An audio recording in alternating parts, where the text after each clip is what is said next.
Saatnya ngopi bareng, namun sebelumnya jangan lupa like, subscribe, dan tekan tombol notifikasinya.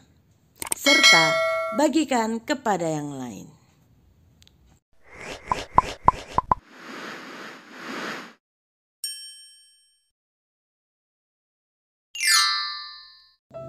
Tetap pegang firman Tuhan dan jangan terpesona kepada yang lain.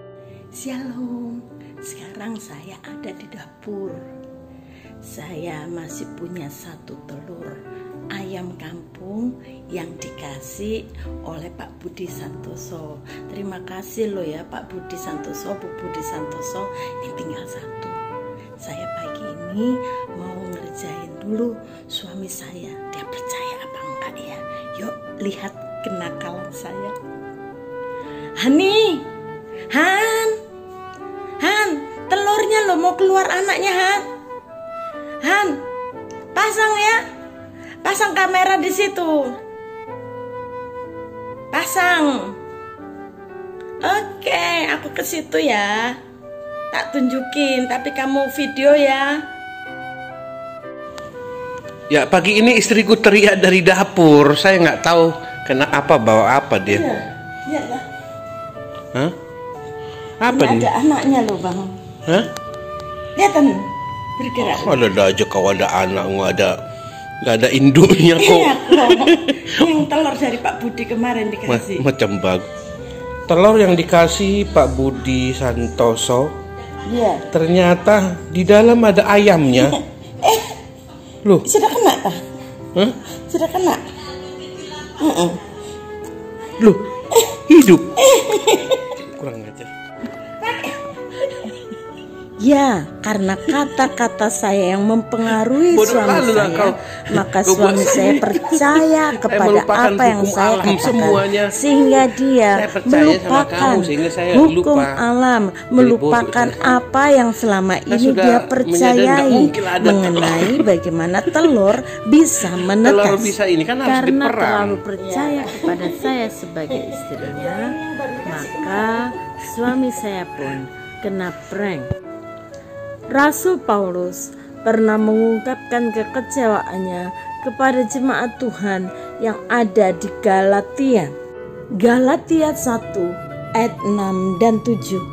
Aku heran bahwa kamu begitu lekas berbalik daripada Dia yang oleh kasih karunia Kristus telah memanggil kamu dan mengikuti suatu Injil lain yang sebenarnya bukan Injil. Hanya ada orang yang mengacaukan kamu dan yang bermaksud untuk memutarbalikkan Injil Kristus. Jemaat yang ada di Galatia telah beralih kepada suatu Injil yang lain yang dibawa oleh orang-orang yang tidak takut akan Tuhan. Kekecewaan seorang hamba Tuhan sampai Rasul Paulus berkata, "Hai orang-orang Galatia yang bodoh, siapakah yang telah mempesona kamu? Bukankah Tuhan Yesus Kristus yang disalibkan itu telah dilukiskan dengan terang di depanmu?" Saudara, keadaan yang sama juga sedang terjadi di tengah-tengah gereja Tuhan di dunia ini. Ada banyak anak-anak Tuhan yang terpengaruh dengan ajaran-ajaran yang baru sehingga mempengaruhi iman mereka. Ada anak-anak Tuhan yang karena perkataan-perkataan orang lain yang tanpa mereka sadari mereka ikuti, sehingga mereka tidak lagi setia di dalam pelayanan, di dalam ibadah mereka kepada Tuhan. Yang dulunya rajin berdoa, rajin berpuasa, menjadi tidak lagi melakukan hal itu ketika mendengar ada orang-orang yang dilihatnya dipakai Tuhan lebih bijak, mengatakan sekarang bukan lagi waktunya untuk itu. Berdoa cukup sebentar saja karena Tuhan pasti mendengar. Berpuasa bukanlah hal yang penting lagi, karena kalau kita hidup takut akan Tuhan, Tuhan akan mendengar, menjawab setiap doa kita. Saudara, kita harus sadar kita harus lebih mendengar apa yang Tuhan Yesus katakan kepada kita melalui Alkitab. Karena Tuhan Yesus sendiri melakukannya, berdoa dan berpuasa. Tuhan juga beribadah, sekalipun dia adalah Yahweh yang turun ke dalam dunia, tetapi dia tahu memberi teladan bagi kita. Kepada Timotius, Rasul Paulus mengingatkan, karena akan datang waktunya orang tidak dapat lagi menerima ajaran sehat, tetapi mereka akan mengumpulkan guru-guru menurut kehendaknya untuk memuaskan keinginan telinganya. Mereka akan memalingkan telinganya dari kebenaran dan membukanya bagi dongeng. Apa yang dilihat, apa yang didengar bisa menjadi seperti guru yang memberikan ajaran baru di dalam pikiran kita. Karena itu kita melihat ada banyak anak-anak Tuhan yang tidak lagi setia di dalam ibadah dan pelayanan mereka. Bahkan ada di antara mereka yang meninggalkan gereja karena begitu terpikat dengan suasana baru yang dia alami di tempat lain. Saudara, kita harus waspada, jangan mudah terpengaruh. Ingatlah, kita beribadah bukan soal untuk memenuhi selera pribadi, melainkan soal bagaimana kita benar-benar hidup bagi Tuhan Yesus atau tidak. Ini yang sedang dipergumulkan oleh Rasul Paulus dalam kehidupannya. Ia berkata, jadi bagaimana sekarang? Adakah ku cari kesukaan manusia atau kesukaan Tuhan?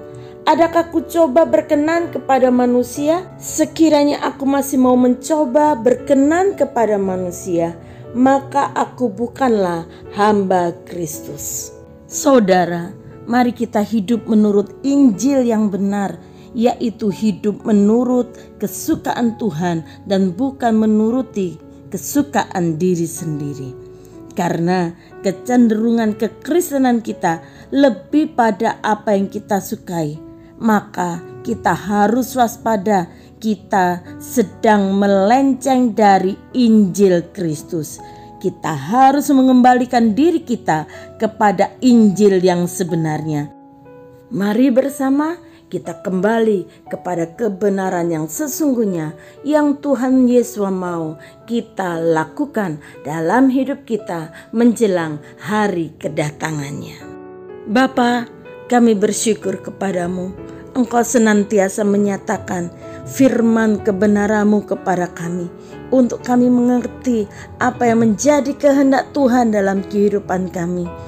Ampuni kami, tolong kami Tuhan, untuk senantiasa berpegang teguh kepada kebenaran Injil-Mu, sehingga kami tidak mudah terpesona, terpengaruh oleh ajaran-ajaran manusia, oleh kata-kata manusia yang sepertinya bijak, sehingga kami tidak lagi memperhatikan kata-kata Tuhan Yesus sendiri, firman-Mu Tuhan.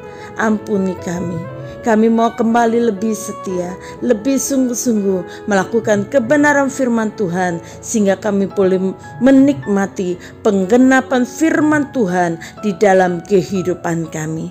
Di dalam nama Tuhan Yesus, kami serahkan hidup kami dan kehidupan seluruh anak-anak Tuhan, supaya kami lebih mendengar apa yang menjadi kebenaran firman Tuhan dan memalingkan diri dari ajaran-ajaran yang tidak sesuai dengan Alkitab. Di dalam nama Tuhan Yesus kami berdoa. Haleluya. Amin. Janganlah berpaling dari kebenaran Tuhan Yesus. Teruslah terpesona hanya kepada kebenaran firman-Nya, maka kita akan menikmati janji-janjinya nyata dalam hidup kita. Tuhan Yesus memberkati.